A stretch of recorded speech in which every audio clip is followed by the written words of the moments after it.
小张，去报告刘科长。是。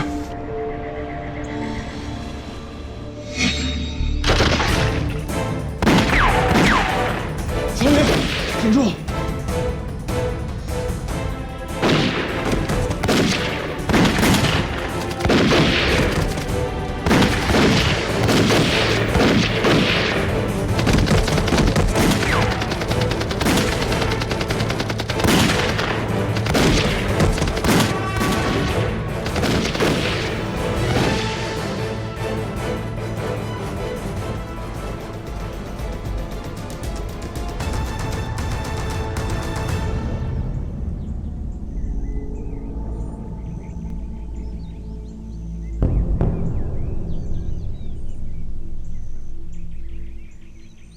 报告，武器还运吗？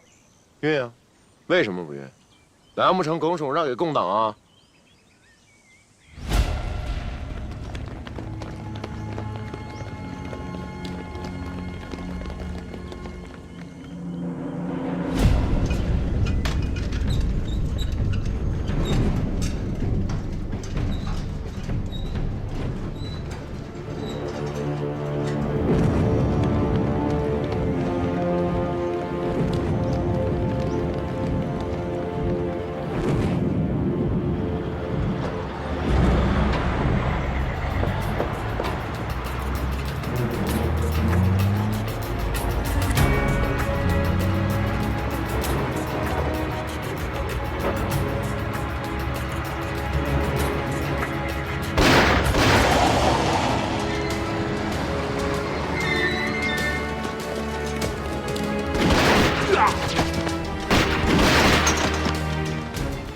举起手来！不许动！走！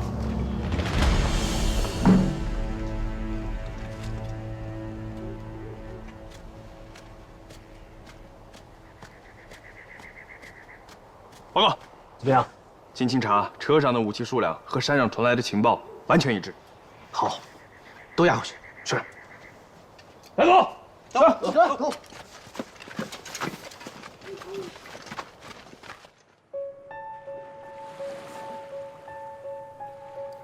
黑龙山上的残匪活动猖獗，我们派去接应老姨的战士有一个牺牲了。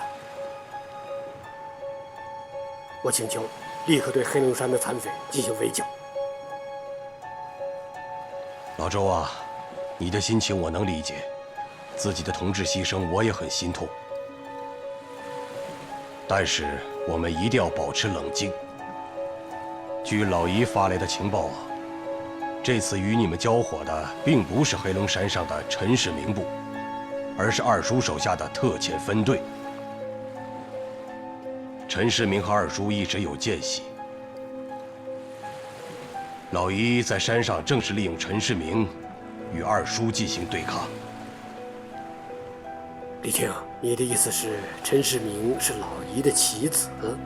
棋子，说是筹码更合适。所以陈世明不能动，起码是暂时不能动，但要控制住他们的行动，一定不能让他们兴风作浪。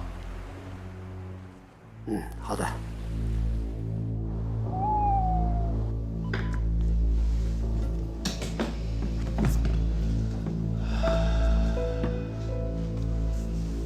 仓库内没有发现细菌武器，详情待查。老姨，我从日本武器库缴获的武器被共军拦截，我怀疑我方藏有共党卧底，导致此次行动失败，我将严查。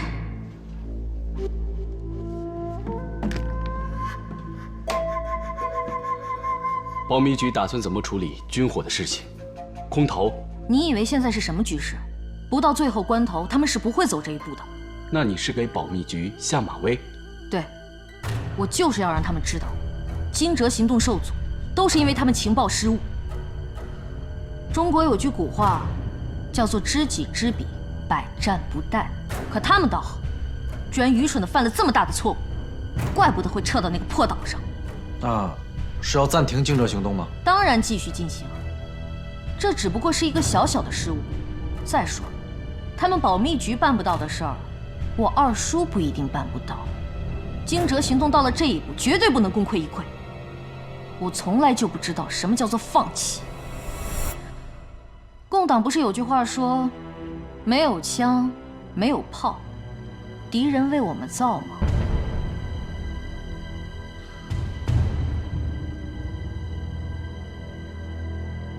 包建华那边怎么样了？内线贸然行动已经打草惊蛇，但据可靠情报显示，他们已严密的监控包建华。如今惊蛰行动没有足够的军火，包建华的重要性就提升了。你去规划一下，全面布控，严密监视，找出共军的破绽，尽快捞出包建华。记住，可以不惜任何代价。是。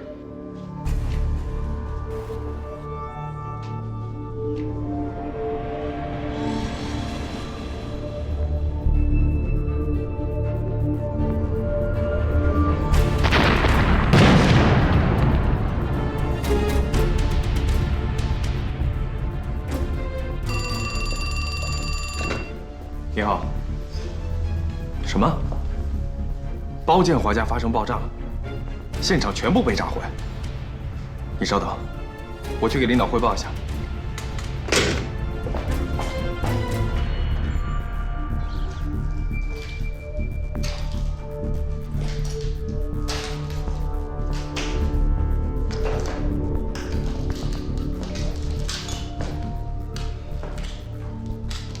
据后来的目击者说，爆炸是在昨晚12点左右，大部分人都已经休息了，是听到爆炸声后才起来的。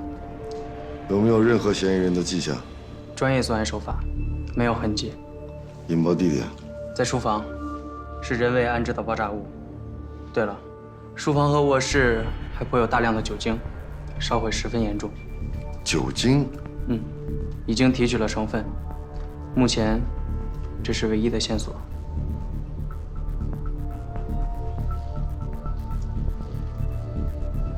把这里所有的脚印都提取出来进行比对。是。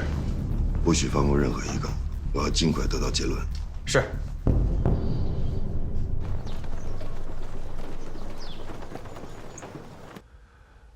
我说刘宁啊，鉴于现在我局还有一些内鬼，暂时还没有查清楚，所以我看呢，有必要把包建华换一个地方羁押审讯，把他转移到看守所去啊。这个包建华死不开口，充分说明他身上隐藏着很大的秘密，必须尽快想办法让他开口，执行吧。好的，那我现在就去吧。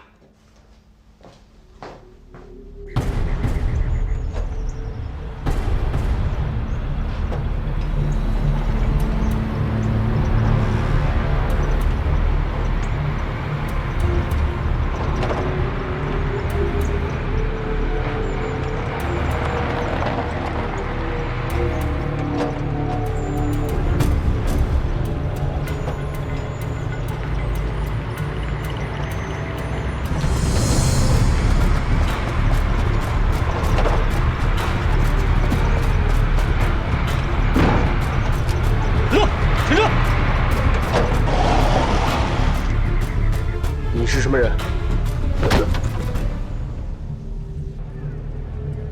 共党转移了包建华？不是，是有人比我们先一步接走了他。请再给我一次机会。这是最后一次机会。如果你还敢犯这样的低级错误，我绝不姑息。你就自裁在黑龙山吧。是。居然半路杀出个程咬金，我倒是要看看是何方神圣。找出包建华，还有找到劫他的那个人。是。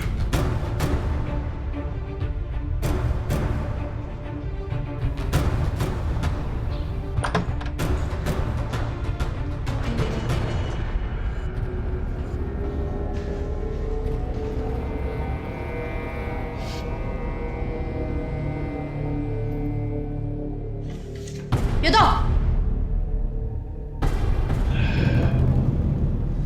追得还挺紧的。怎么是你？怎么就不能是我呀？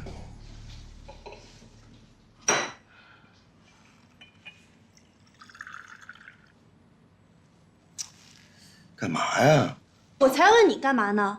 包建华他不是刘宁负责押送的吗？怎么变成你了？谁也没说不是刘宁啊，人我是半道上给劫来的。什么？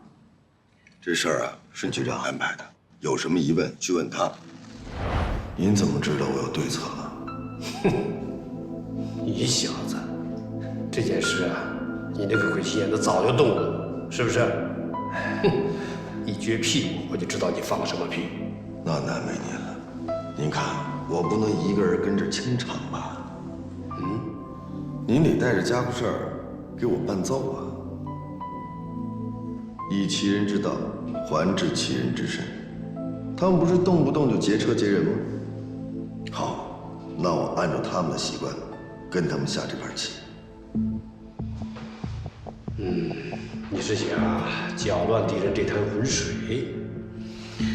是，但是局长啊，得您来配合我。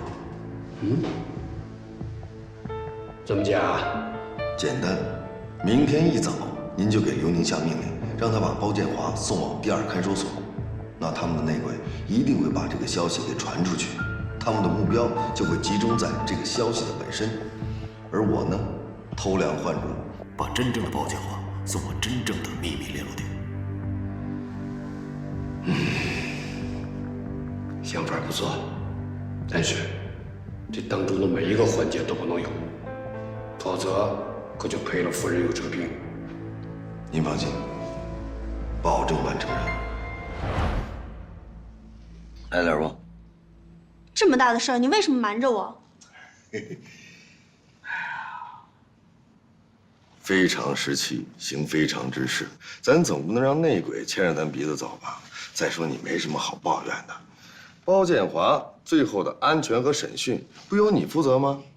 那当然了。你看看，哎，不对啊，我负责审讯，那你干什么？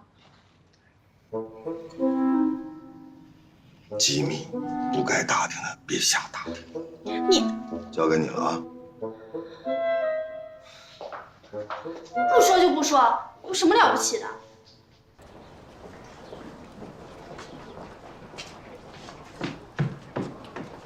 周局，您再给我一次机会，我一定将功补过。将功补过当然可以，只不过这件事情我要先交给陆凯去处理，有其他的事情交给你去办。周局，您相信我这次真的是个意外。哦，对了，我还记得劫持包建华那个人，他眼睛长的样子，我马上找人去画那个模拟画像去。服从命令，我不想再重复了。是，那您吩咐命令吧。你先从局里的问题查起。是。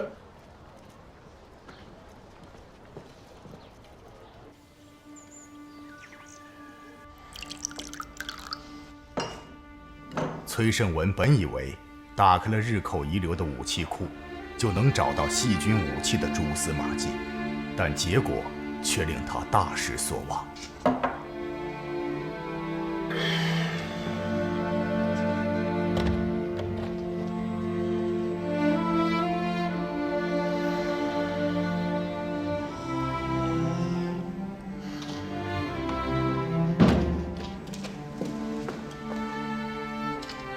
盛文，你别喝了，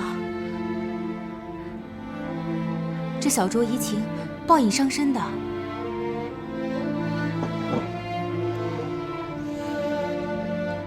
盛文，你别喝了，盛文，你别喝了。给我！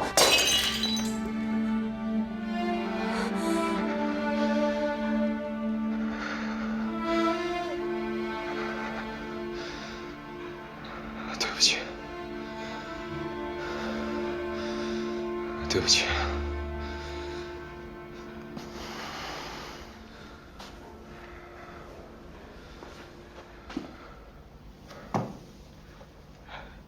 盛文，你有心事，对吗？像我们这种整天活在刀尖上的人，哪个会没有心事？我知道，你有苦从来自己咽，有难自己扛。可我是你的女人，我不是什么大家闺秀，也不是小家碧玉。你知道我的，我可以和你同甘共苦。我又想起田祥他们了。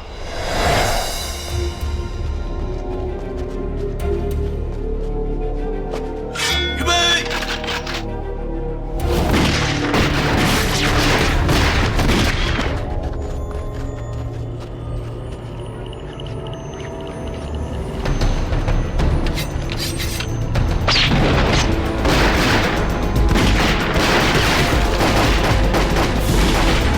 是。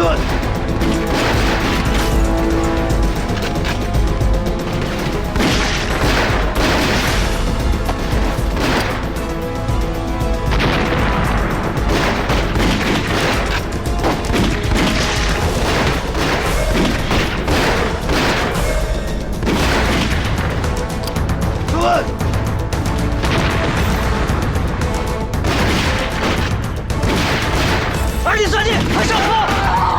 走！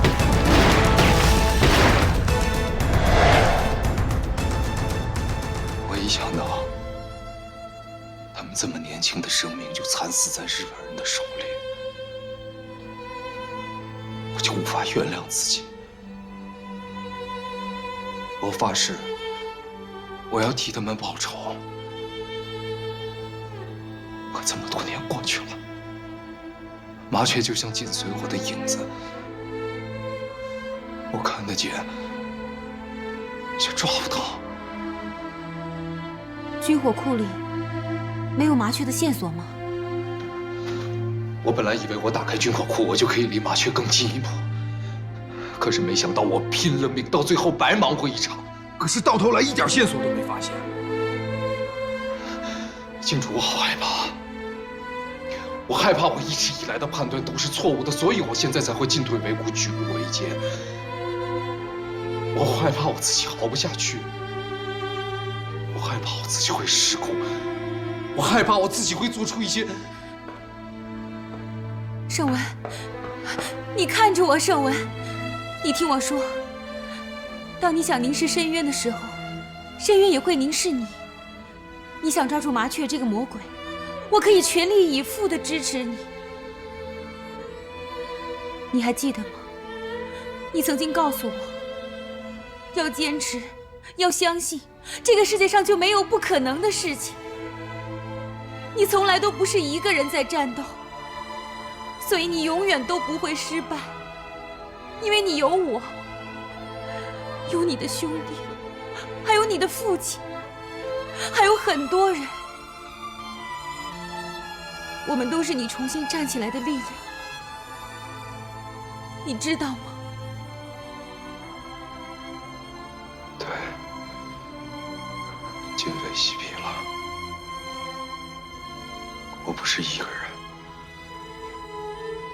这样我就永远都不会失败吗？盛文，不要忘记，想要抓住麻雀，山口俊一就是最大的筹码。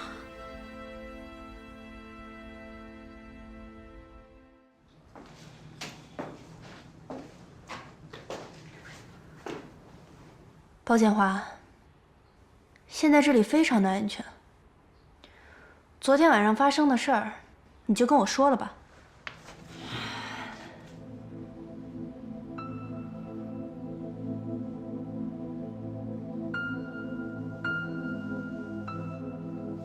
包建华，你到底在顾虑些什么呀？昨天晚上你说他们要杀你，让我们来保护你，但是他们到底是谁？他们为什么要杀你？你什么都不跟我说，我们怎么保护你呢？你们根本保护不了我。你听好了，我们是人民公安，如果连人民公安都保护不了你，那还有谁能保护你？你跟我说实话，是不是你掌握了什么重要的情报，受到了敌特的威胁？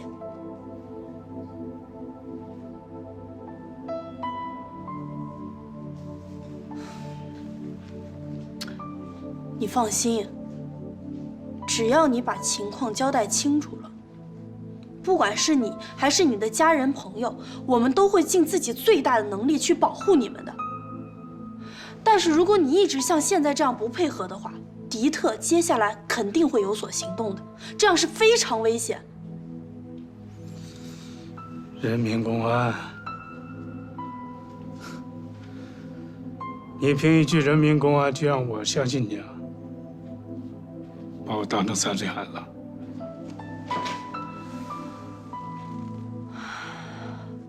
包建华，看来你对我们人民公安有很深的误会。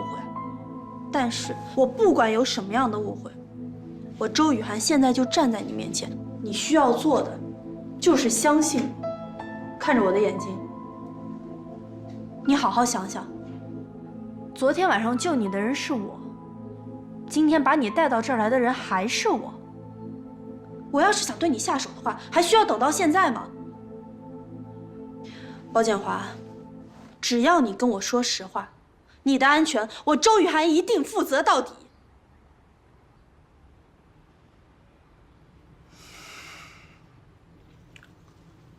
渴了，我想喝水。好。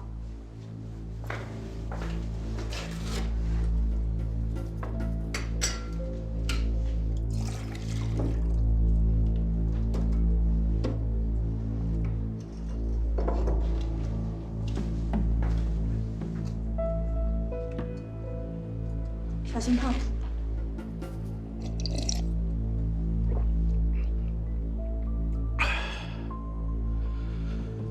我饿了。那里有公安局食堂的饭，我去给你拿。慢着，我不吃那些。那你要吃什么？城西酥鸡小笼包。包建华，我提醒你，你现在还是一起恶性杀人案的嫌疑犯，别得寸进尺。不买就算了，还要说那么多有什么用？从现在开始，我不吃不喝，饿死在这。哎，你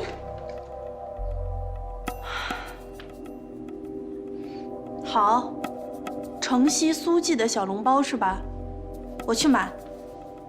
哎，2份小笼包，1碟老醋折头，再来1碟醋腌木耳。啊，不管是凉菜还是蘸料，都要用山西宁化府的老陈醋，这个可以多来点儿。我是山西人，就好这一口。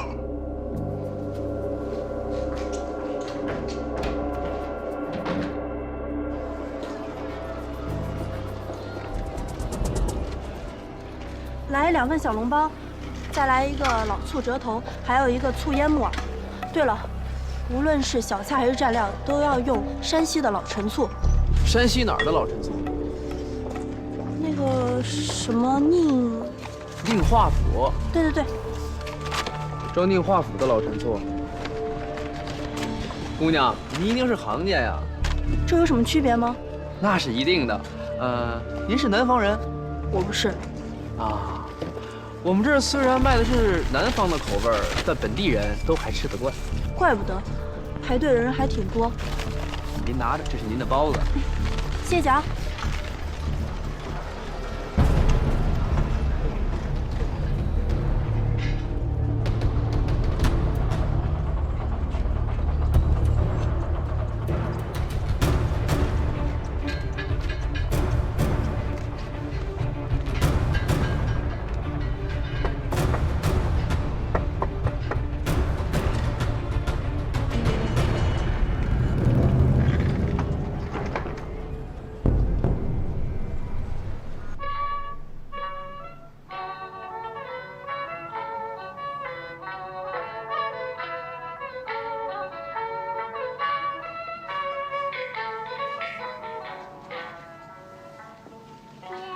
长官，我已经发现了共党公安藏匿包建华的地方。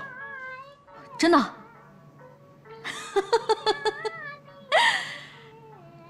哎呀，真是应了中国的那句古话：“踏破铁鞋无觅处，得来全不费工夫。”这件事情我要你亲自去办，一定要确保万无一失。是。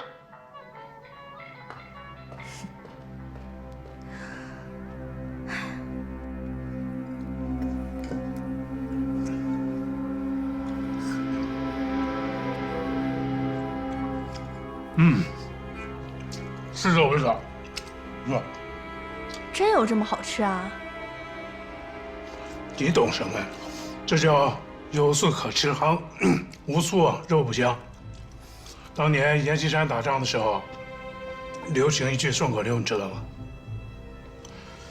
就是宁可丢了饭担子，不能丢了醋罐子。那醋罐子一丢啊，军心就散了。我这看着这醋啊，我牙就酸了。就为你这个醋罐子，我排了好长时间的队呢。这是被醋呛到了？我哪是被醋呛的，分明是这个地方给我呛的嘛！你看你们给我找个什么地方啊？这一脚踏起3层土，是人待的地方吗？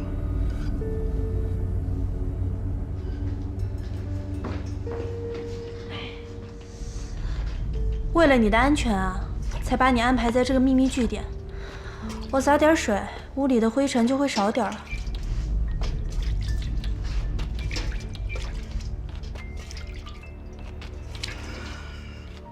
我想见见你们领导。见领导？见领导干什么？有什么事跟我说就行。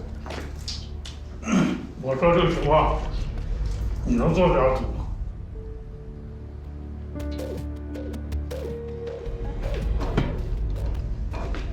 什么意思啊？你这样就对了嘛！你就应该相信我们，因为只有我们才能保护你。这话不能说得太早。我现在马上去找我们领导。雨涵姐，哎，你来的正好，我刚好有事找你。外面来了支卫生防御队，说是全是扫黄，他们要来这屋里撒一些扫黄的药，我拦都拦不住。防疫队？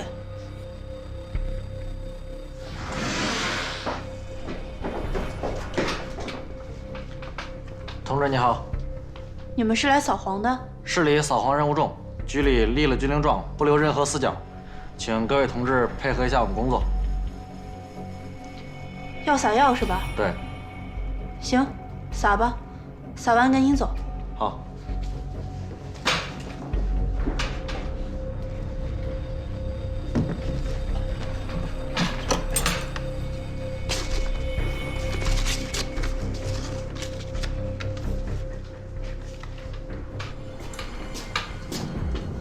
麻烦你们动作快一点，我们还有事情要办。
包建华，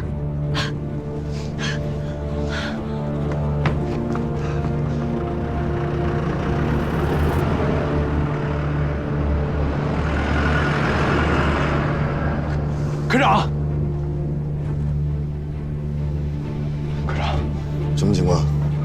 武装特务把包建华给劫走了。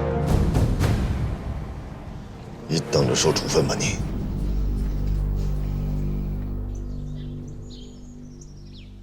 局长，这次的任务出了这么大岔子，责任在我，我接受任何处分。如果处分能解决问题，我给你10个处分。现在啊，是要搞清楚问题究竟出在哪儿。是敌人实在太狡猾了，没想到他们居然会用石灰，要不是……住嘴！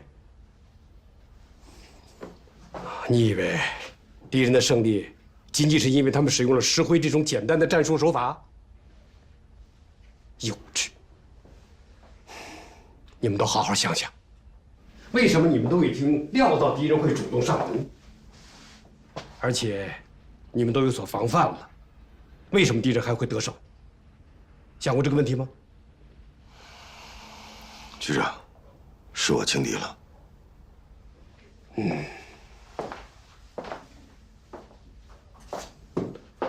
算你还知道问题的关键。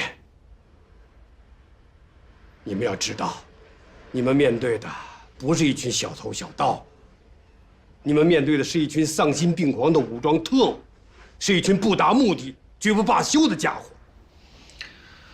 是，没能提早发现并阻止敌人的破坏行动，是我失职。就是，现在敌人不断的在冒头，我们哪能面面俱到？什么话？难道你不知道，身为一名人民警察，要做的就是杜绝一切对人民群众的生命财产安全造成威胁的破坏行为？你不能面面俱到，那你的背后就是百姓的鲜血，就是人民群众的唾骂。我怎么会有你这么一个不明事理的部下？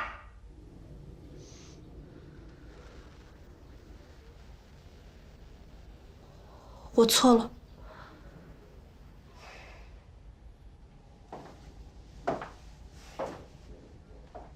好好反思。是。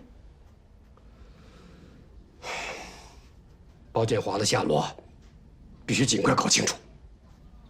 是。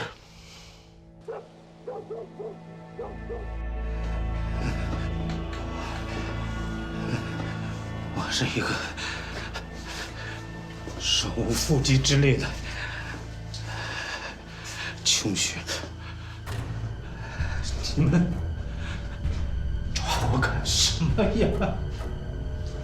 你也别太小瞧自己了，你这个穷书生啊，有的时候还真能帮上我们大忙。什么意思？春江大桥是你设计的吧？对，它是我最得意的作品。那好，我要炸了你这得意的作品，最好从哪入手？狗特务，你们太卑鄙了！你们居然想出这种伤天害理的事情，你们会遭雷劈的！做我们这行的，本身就没有来世，直叫金上。说怎么样，又快又省事，能炸了你这破桥？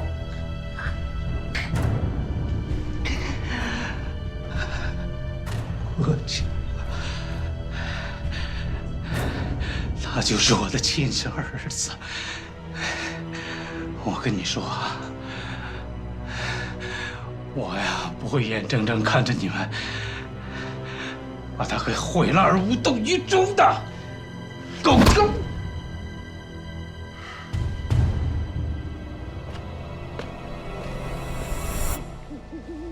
有消息说，崔家投资的电厂大桥和自来水厂的设计图，都在崔家的密室。这个消息可靠吗？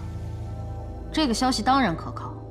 根据推测，崔家的密室可能就在电厂里面。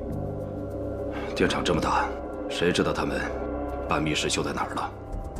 最好能拿到电厂结构图。明天我去找崔胜文，你派人潜入电厂找一找。记住，一定要隐蔽。去吧。是。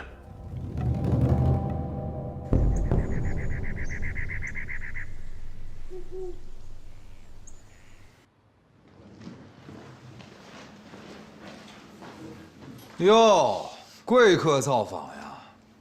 想必二叔是获悉了消息，特意来慰问咱们兄弟俩的吧？特派员和野狼兄率部排雷3天，打开了军火库的大门，当然值得慰问。慰问个屁！我跟我大哥2个人熬了3天3夜，把脑袋别在裤腰带上，替你们把大门打开了。里面是什么呀？一堆的破铜烂铁。我想好好问问咱们诸位，咱们是该慰问呢，还是该问罪？野狼，你屡次犯傻，你信不信我毙了你？干什么？党国反攻大业未竟，委员长和毛局长怎么嘱咐我们的？同心戮力，精诚团结。你们在干什么？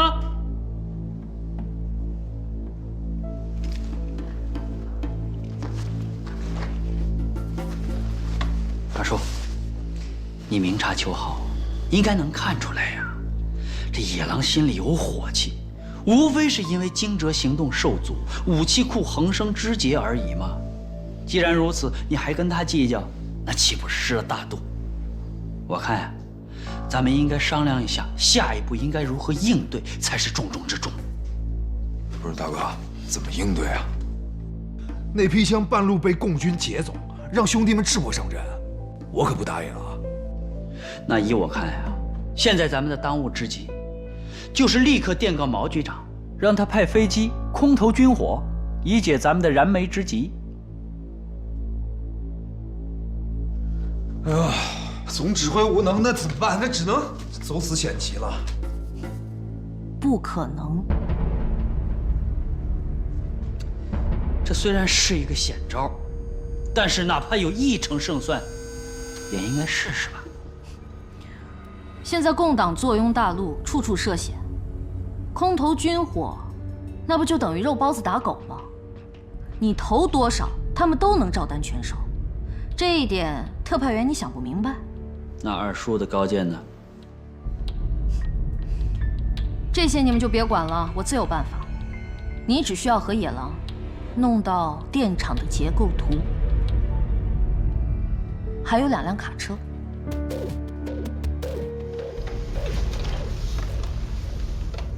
你什么意思啊？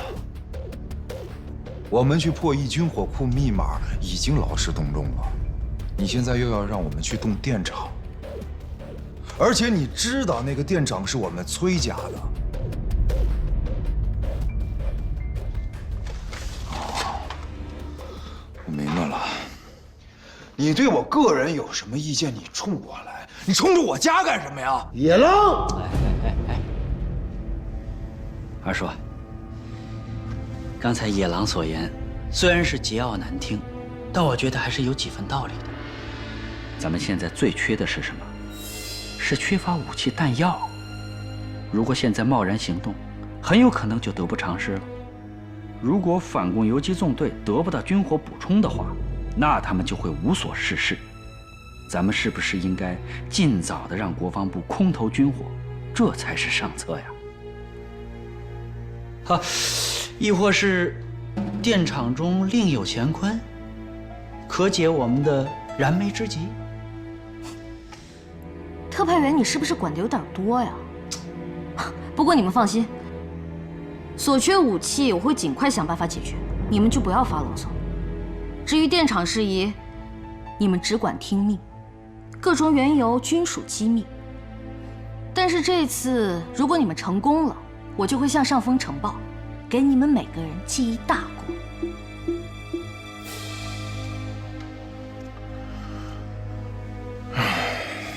再大的功也抵不过我们家一座电厂。既然上峰如此不近人情，老子不奉陪了。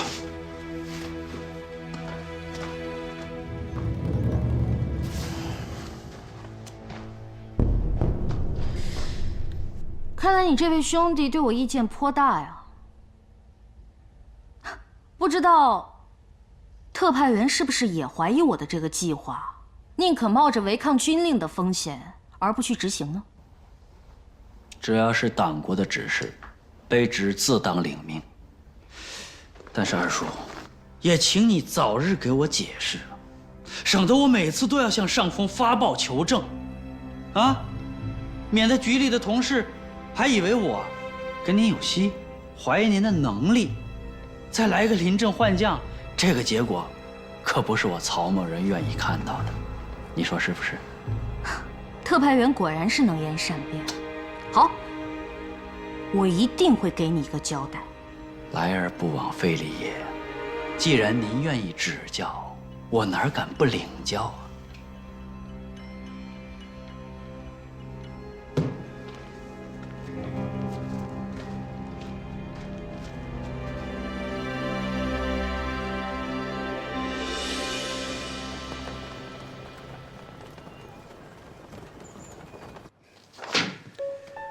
我说你陆凯呀，如此执着地追捕麻雀，精神可嘉啊！但是你们用大量的警力追查它，势必会影响到我们整体的作战部署。局长，我一直认为这麻雀绝不简单。哼，这话怎么讲？第一，它够巧，在惊蛰行动开始它就出来活动；第二，他和保密局同时盯上山口。第三，从袭击秘密联络点来看，他似乎有属于自己的意志力量。如果那些人都是日特，这不合理啊！我大胆假设，他已经渗透到了惊蛰行动人员当中。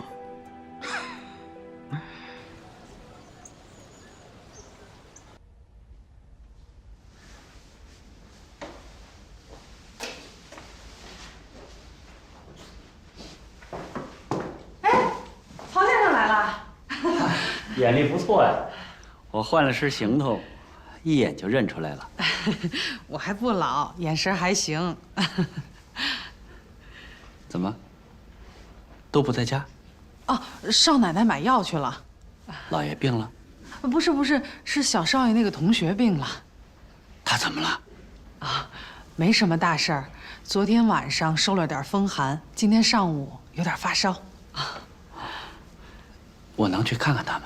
好，老爷跟小少爷都在客房呢，您过去吧。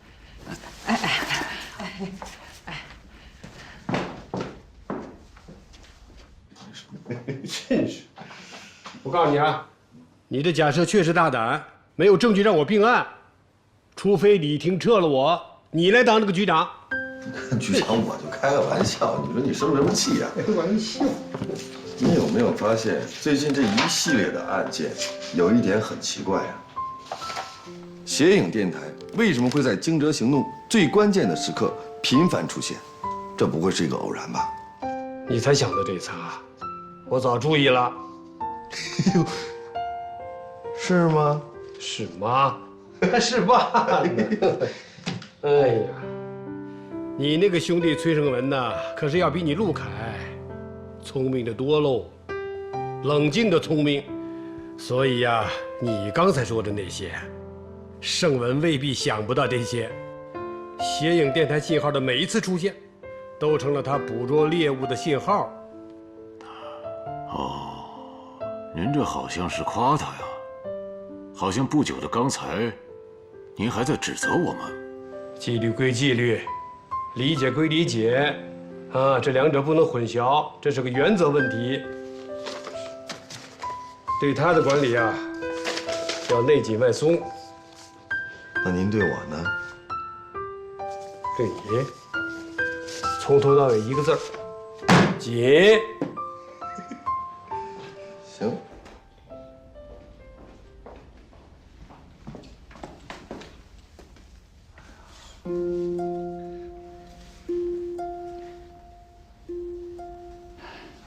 崔老，哟，你怎么来了？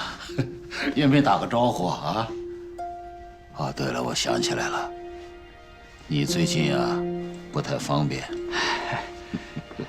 崔老啊，您还不习惯我搞突然袭击啊？曹某某好。嘿嘿嘿，看才多久没见，又长个儿了。这是怎么了？哎，都怪我呀。大意了，昨天放他们俩出去玩，就没顾上管他们，结果呢，孩子就受了风寒。不过已经请医生看过了，就是有点发烧，香涵呢去拿药了，估计吃了药呢，退了烧，就不会有什么大碍了。不怪爷爷，全怪我。昨天我不小心把爷爷的剑拿出去玩，没想到挥着挥着，一下就飞进了水塘里。可是我又不会游泳，又怕爷爷骂我，结果下坡就下水，把我拿了上来。当时他全身都湿透了，我又不敢回家。洪涛，好了，别哭了，咱们都是男子汉，不能哭鼻子。我都跟你说过多少次了，这件事情不能怪你，是我自己要下的水。洪涛，不哭了啊！你和夏波都是好孩子。哎，看，我给你们带什么来？你看看，每次来啊都让你破费，都是一些小玩意儿，逗孩子们开心。洪涛，认识这个吗？巧克力。对了，但是啊，这是德国的夹心巧克力，拿着。还有，这个是天文望远镜，到了晚上啊，你们就可以看到更多、更远的星星。太棒了！这个我和夏波都喜欢很久了。可是妈妈老是说我们还太小，等以后长大了再买。曹伯伯就是最好了。夏波的理想就是以后当一名天文学家呢。哦，是吗？我听老师说，好人死了是会到天堂上去的，我就想用望远镜来看看天上到底有没有天堂。啊，那什么人才算是好人呢？像您这样，像我爸爸妈妈那样，应该都是好人吧？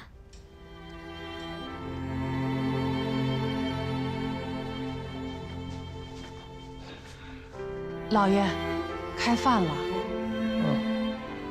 少奶奶回来了吗？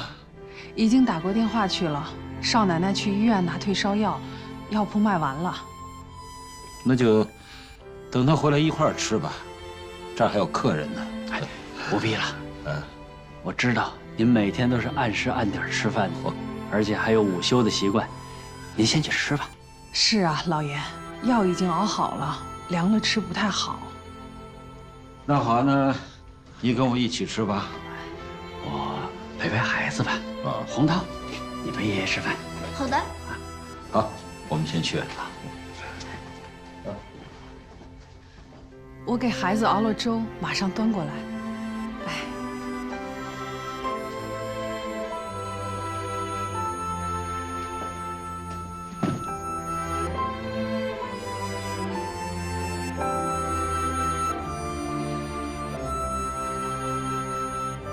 夏波。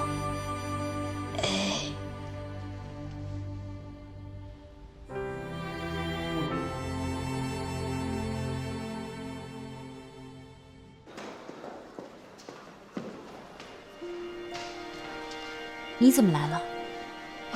我来拿点药。是伯父身体有恙吗？不是，孩子有点发烧，不过不是洪涛，是他同学。你这是？啊，你放心，不是盛文，是我自己过来开点药。怎么了？没事儿。那既然没事儿，我就先走了。你恨我吗？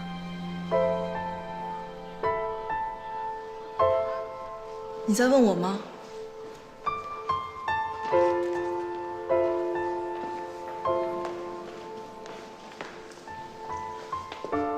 我知道。我为什么要恨你？别这么折磨自己。记得盛文说过，我不该嫁给干他们这行的人。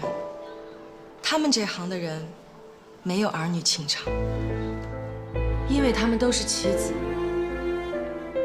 但你爱他，爱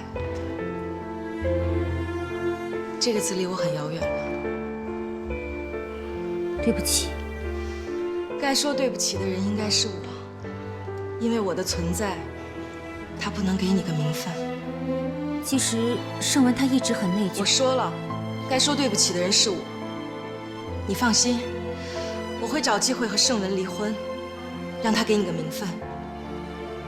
其实你说的对，他们是为了信念、理想而执着活着的人，为此不惜一切代价。而你我，只不过是代价当中的一部分而已。你多保重，我走了。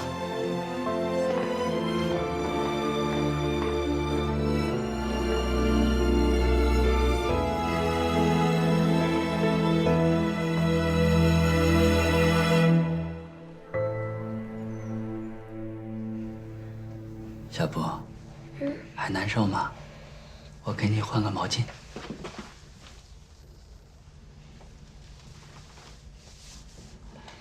前2天我做梦梦见你了。梦见我什么了？是咱们一起弹钢琴吗？不是，是一个很奇怪的一个地方，有很多的楼梯。你走在前面，我走在后面。后来我看见你了，我就一直喊啊喊。为什么一直喊？我没听见吗？你听见了，可是你到处东找找西找找，就是没有找到我。怎么可能呢？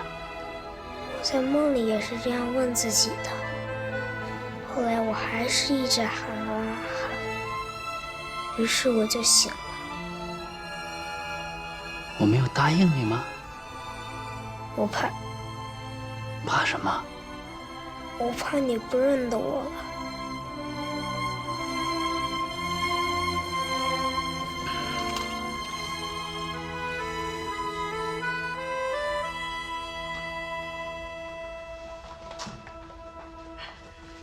曹先生，哎呀，奇怪，这个天儿哪来的小虫子呀？飞到眼睛里去了。哎呦，要不要紧呢？我帮你看看。啊，不用，没事，一会儿就好了。哦，老爷叫您吃饭呢，我来喂孩子吧。啊，还是我来喂吧。哎呦，曹先生，您还是赶紧去吃吧。老爷的脾气您又不是不知道，您就别为难我下人了。啊，哎，我先去吃饭了，一会儿过来看你。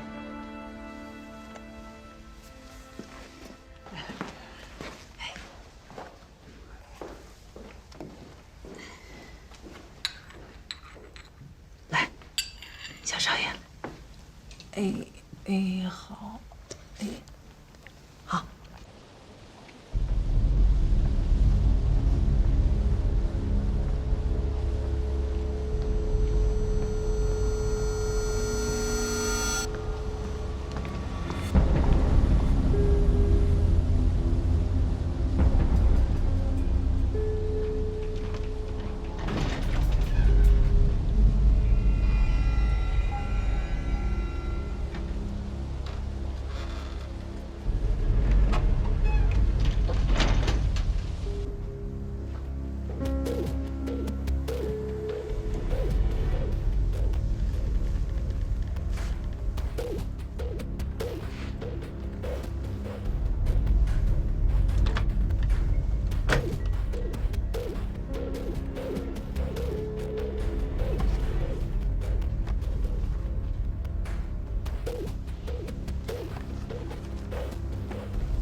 我就知道是你。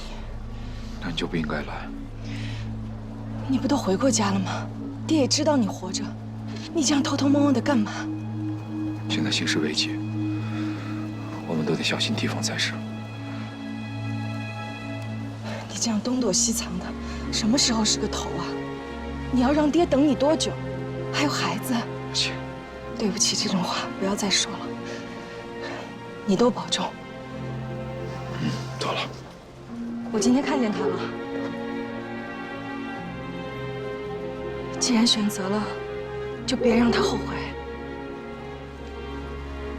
你后悔了？无论你指的是什么，我都不后悔。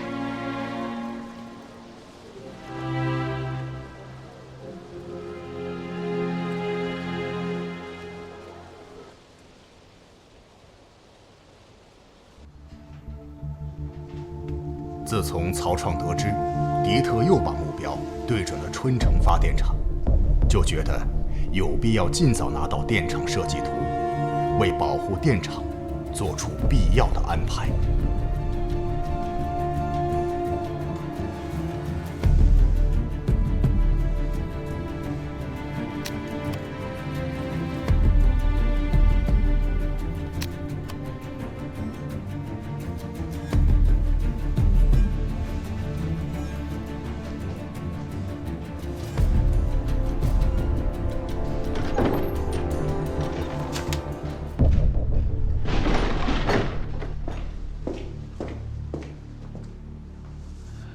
怎么是你？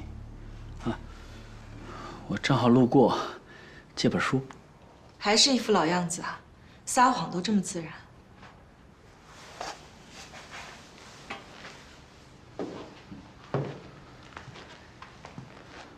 反正能把你骗了。是，我就是一个彻头彻尾的傻瓜，等着被你骗。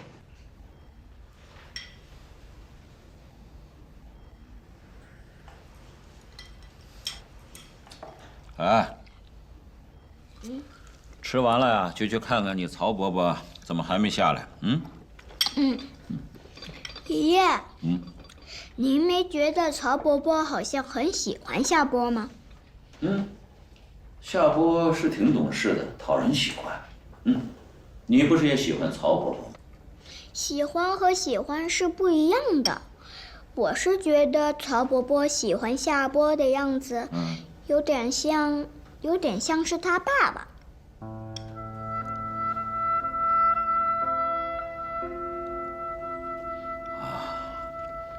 好了，快吃吧，啊！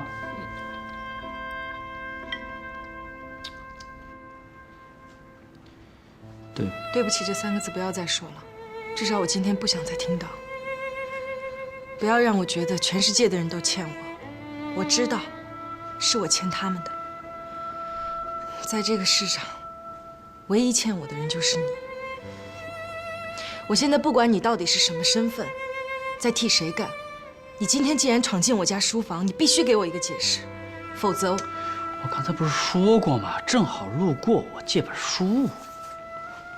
又是任务，一个可以不用跟任何人解释的任务，一个可以肆无忌惮、毫无顾忌地牺牲掉身边所有人干任何事情的任务，对吧？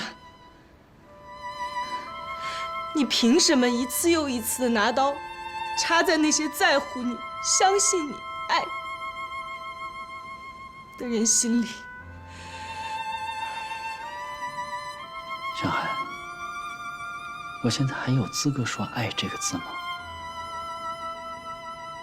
你没有资格。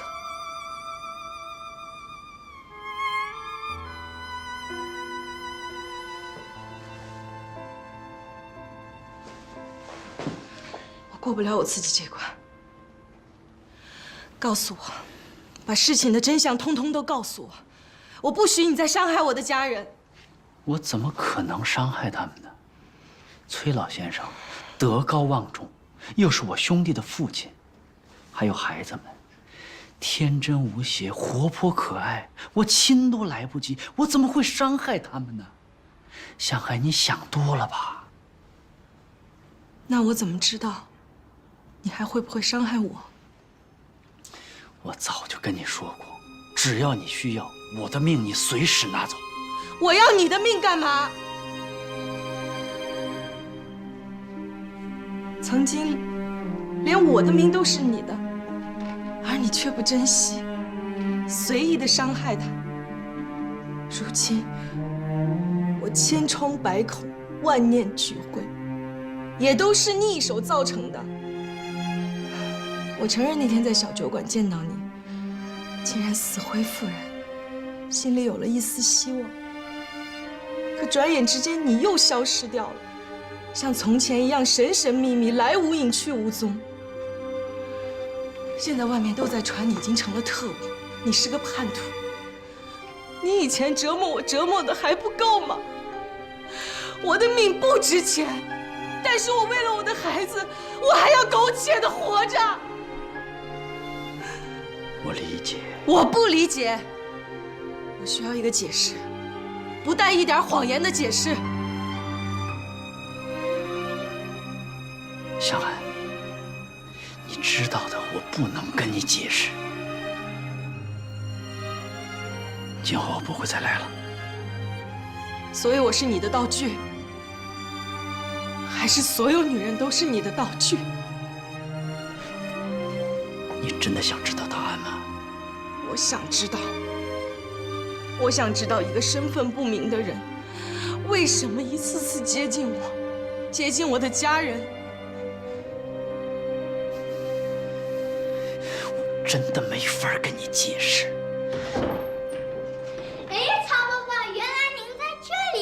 我找您半天了，爷爷叫您去吃饭。我马上就去，我正跟你妈妈说点事儿呢。妈妈，您去看夏波了吗？他吃药了吗？妈妈刚回来，还没有过去呢。那我去陪夏波了，他就一个人。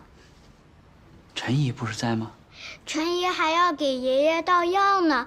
妈妈，你赶紧跟我去吧，夏波不吃药，烧就退不了。好，妈妈跟你去。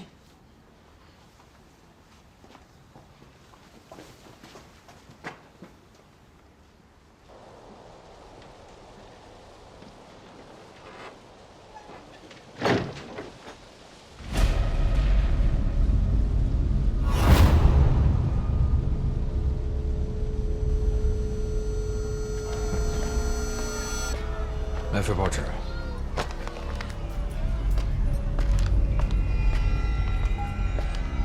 朋友，有什么特别的新闻吗？谢谢。接个活。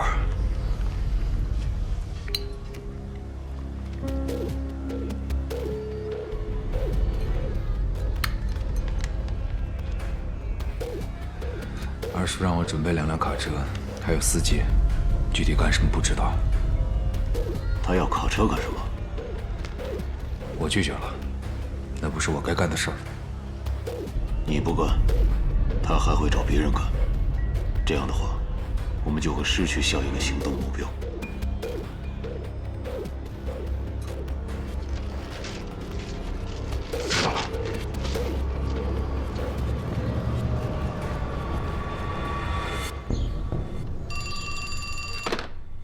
市公安局。市公安局吗？我是春城电厂的，我们电厂现在发生了异常情况。好的，我马上派人过去。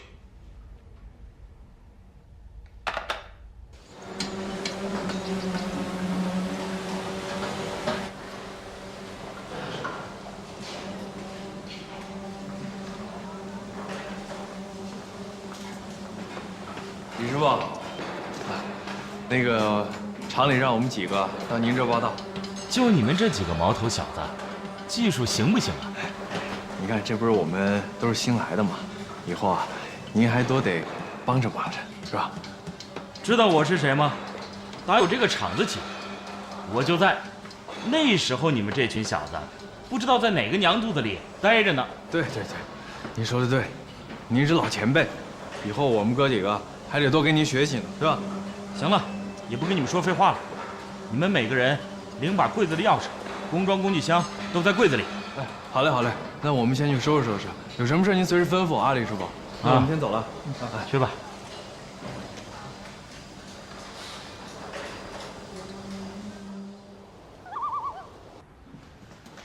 李师傅，咱们该去检修设备了吧？李师傅，你没事吧？没什么。那咱们去检修设备吧。你们去吧。哦，我们俩肯定得去啊，但是得您带路啊。我不去，你们去吧。哎，李师傅，您这是怎么了？这厂子这2天闹鬼。闹鬼？李师傅，您可别乱说啊！现在可是新中国了，现在可不行封建迷信那一套了，别吓唬我们。可是我……再说了，您不是老教育我们吗？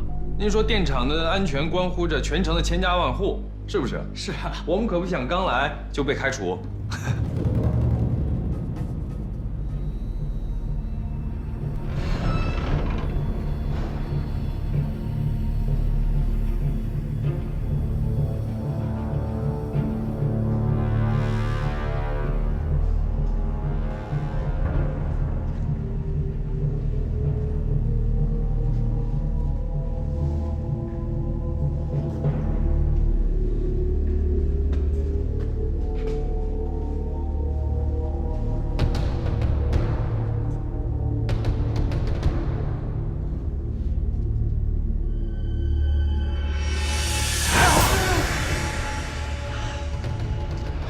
李师傅，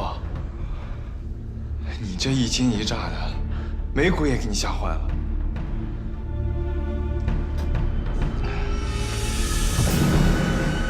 什么事儿？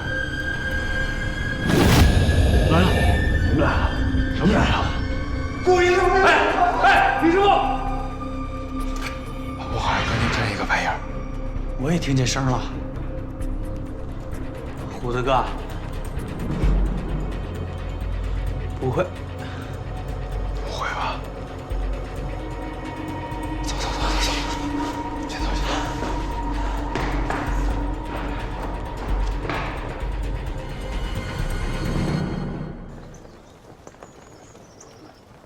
你说什么？